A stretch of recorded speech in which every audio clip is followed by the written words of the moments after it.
नमस्कार दर्शक बंधु जय जगन्नाथ। सुभद्रा योजनार आउ गोटे नुआ भिडियो को आपको स्वागत जनाऊँगी। दर्शक बंधु सुभद्रा योजना को नहीं पुणी एक खुशी खबर आसी जो मान की 21 वर्ष हो जाए कौन कारण सुभद्रा योजना एप्लाई कर नुआ आवेदन को अपेक्षा करते आपण फाइनाली खुशी खबर 1 एप्रिल 2026 पाखर सुभद्रा योजनार नुआ आवेदन प्रक्रिया आरंभ होगा जाऊँगी। 30 एप्रिल 2026 यार लास्ट डेट रही।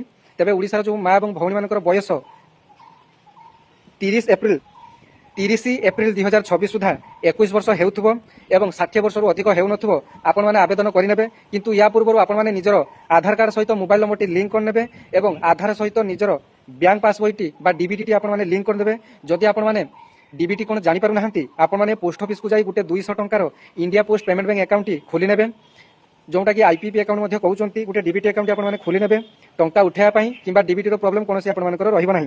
तेज भिडियोटी आपने कौन जिलू देखुं भिडियोटी गोटे कमेंट करेंगे और भिडियोटी को अनेक मात्रा शेयर करेंगे। एमती नुआ नुआ अपडेट पाइबा आपने चैनल टी फॉलो करने। धन्यवाद। जय जगन्नाथ।